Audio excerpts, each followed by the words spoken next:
Beliau adalah seorang pengusaha sukses berjiwa sederhana. Banyak perusahaan yang sudah beliau kendalikan. Namun, ternyata ia terlahir dari kesederhanaan dan dikenal sebagai si anak singkong. Kini menjadi orang terkaya ke-375 dunia dan termasuk 10 besar orang terkaya di Indonesia. Beliau telah membuktikan kepada dunia bahwa kesuksesan itu hak setiap orang. Penasaran siapa beliau? Oke, sebelum lanjut, mohon dukungan kepada sobatku semua untuk like, subscribe, dan klik notifikasinya untuk channel gue ini. 1, 2, 3, 4, 5. Gas subscribe.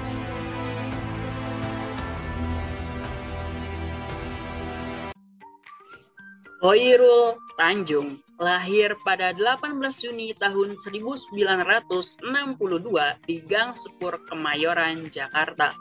Khairul adalah putra dari pasangan Abdul Ghoffar Tanjung dan Halimah. Ayahnya yaitu Abdul Ghoffar berasal dari Sibolga, Sumatera Utara dan berprofesi sebagai seorang wartawan pada Orde Lama dengan menerbitkan surat kabar beroplah kecil. Sementara itu, ibunya berasal dari Cibadak, Jawa Barat, seorang ibu rumah tangga. Khairul Tanjung adalah 6 bersaudara.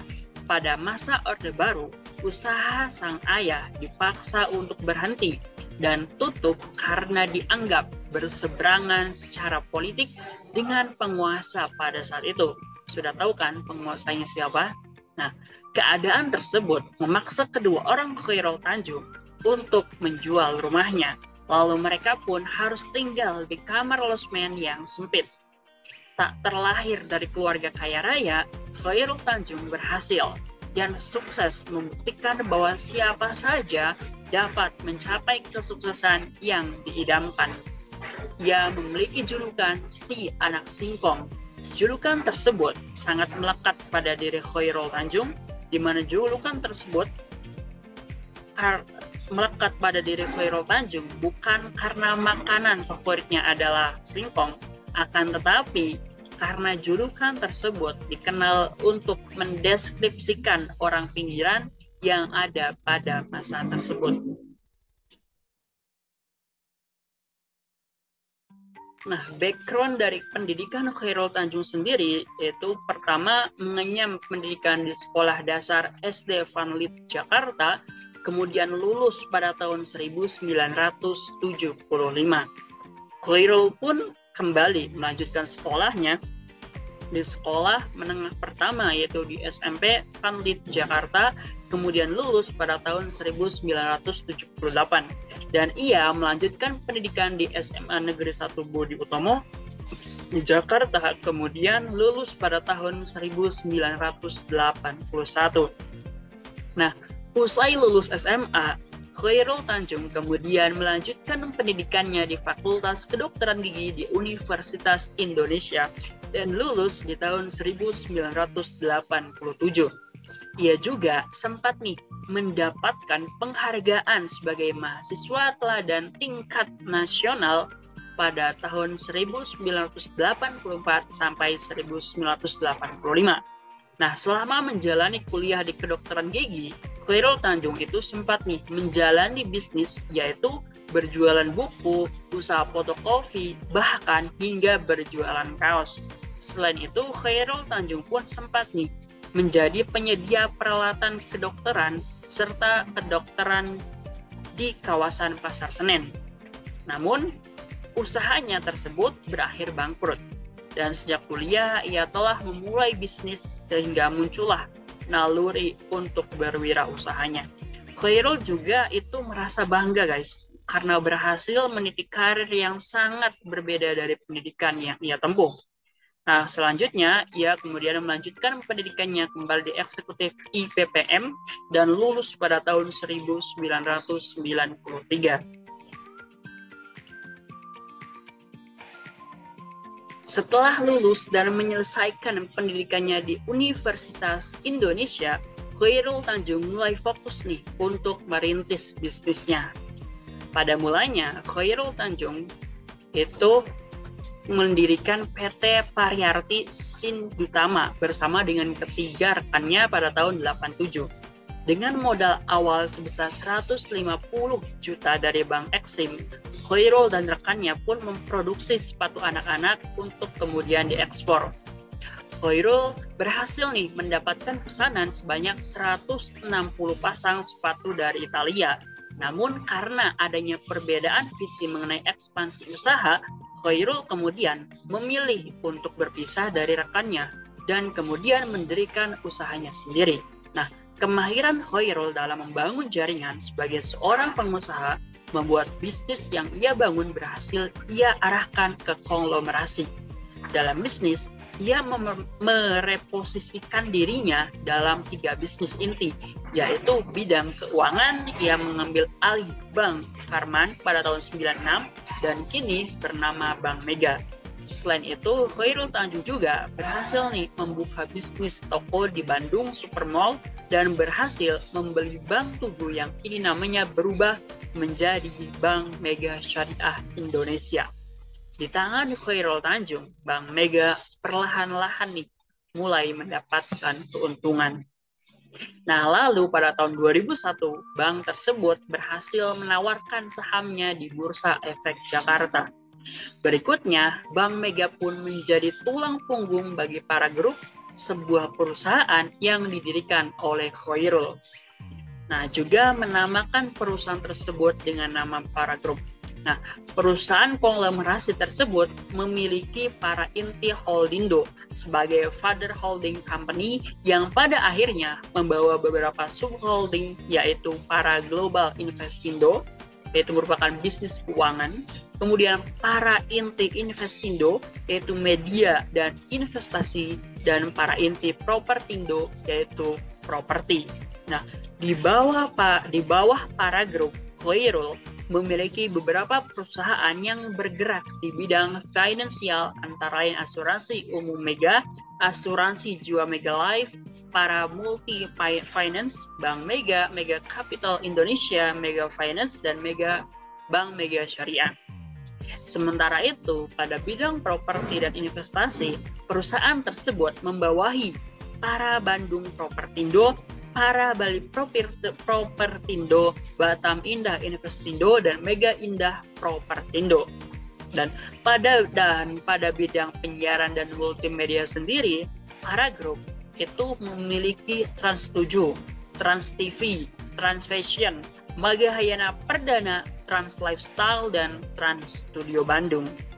Dan khusus pada bisnis di bidang properti sendiri, Paragroup memiliki Bandung Supermall, yaitu sebuah mall dengan luas kurang lebih 3 hektar yang menghabiskan dana sebesar 99 miliar, guys. Paragroup juga meluncurkan Bandung Supermall sebagai Central Business District pada tahun 99.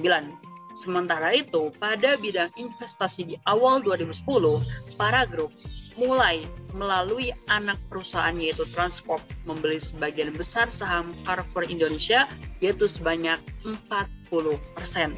Seperti yang telah teman-teman ketahui bahwa Khairul Tanjung adalah sosok di balik berdirinya Trans TV. Dan pada Agustus tahun 98, stasiun televisi swasta nasional yang didirikan oleh Khairul berhasil mendapatkan izin siaran. Dan lalu pada tahun 2006, perusahaan berhasil mengakuisisi TV7 milik Kompas Gramedia. Lalu sejak itu, nama Trans TV pun berubah menjadi Trans 7. Kemudian Khairul Tanjung memisahkan perusahaan dari sektor media di tahun 2013 dengan mendirikan Transmedia. Lalu pada tahun 2018, Transmedia melalui Trans 7, Trans TV, dan Trans Fashion mendapatkan hak siaran Piala Dunia di Indonesia. Tidak berhenti di situ, Khairul Tanjung terus memajukan bisnisnya di media, salah satunya dengan bekerja dengan agensi terbesar di Korea Selatan, yaitu SM Entertainment. Kemudian pada tanggal 1 Desember 2011, Khairul Tanjung telah meresmikan perubahan Paragroup menjadi City Corp. City Corp berdiri dari 3 perusahaan subholding, yaitu Megacorp, Transcorp, dan City Global Resources yang meliputi layanan finansial, retail, media, hiburan, gaya hidup, dan sumber daya alam. Nah, mungkin dari teman-teman pada penasaran nih, berapa sih harta kekayaan Khairul Tanjung? Nah, pada tahun 2010, sebuah majalah ternama asal Amerika yaitu Forbes menempatkan Khairul Tanjung sebagai salah satu orang terkaya di dunia. Ia berhasil menempati urutan ke-937 dengan jumlah total kekayaan mencapai 1 miliar US dollar. 1 tahun kemudian, menurut Forbes, kekayaan Khairul telah meningkat lebih dari 2 kali lipat dan jumlah kekayaannya mencapai 2,1 miliar US dollar. Dan pada tahun 2014, Khairul Tanjung memiliki kekayaan sebesar 4 miliar US dollar dan membuat dirinya menjadi orang terkaya ke-375 dunia. Dan pada tahun 2017, Khairul Tanjung berhasil menduduki posisi ke-6 dari 286 orang terkaya di Indonesia. Bahkan menurut Forbes, Khairul termasuk dalam kategori 10 orang terkaya di Indonesia.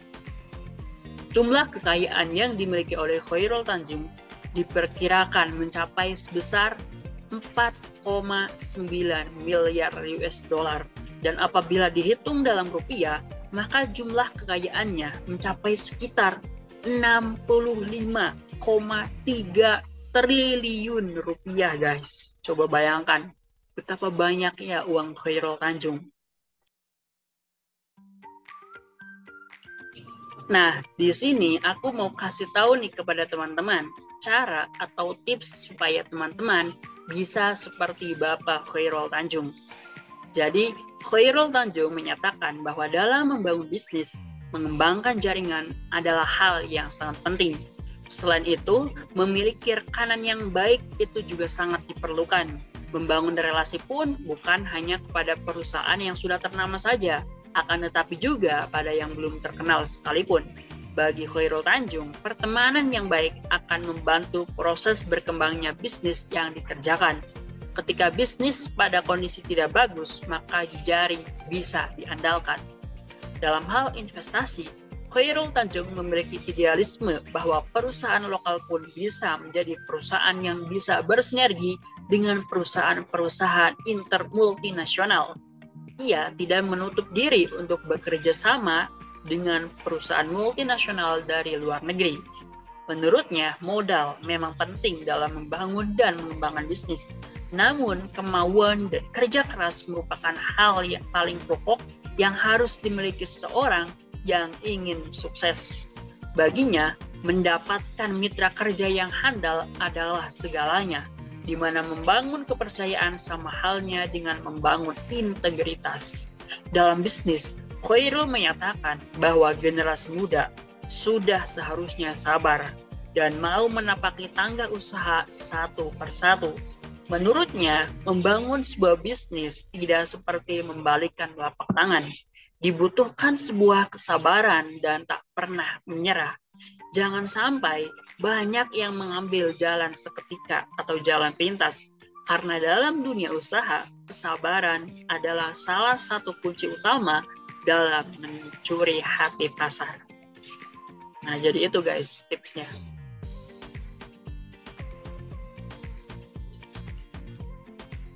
Selain dikenal sebagai pebisnis sukses, Khairul Tanjung juga sempat menjabat nih sebagai Menko Perekonomian pada 16 Mei 2014 ketika Susilo Bambang Yudhoyono masih menjabat sebagai Presiden Indonesia.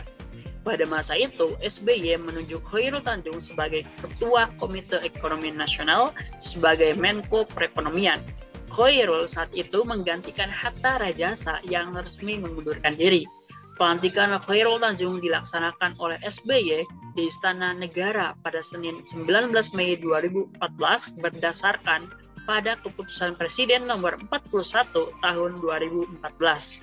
Sementara itu, Hatta Rajasa mengundurkan diri karena maju menjadi calon wakil presiden dan mendampingi Prabowo Subianto dalam Pilpres tahun 2014 dengan dukungan dari Partai Gerindra, PKS, PAN, PPP, dan Golkar.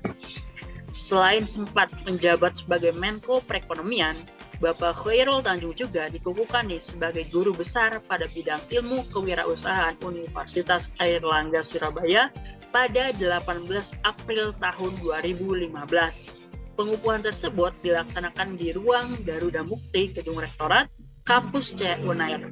Dari pengukuhan tersebut, Khairul Tanjung pun menjadi guru besar ke-438 Universitas Airlangga. Pada awalnya, nama konglomerat ternama di Indonesia, Khairul Tanjung atau si anak singkong ini, muncul diwacanakan menjadi calon wakil presiden pendamping calon presiden Anies Baswedan.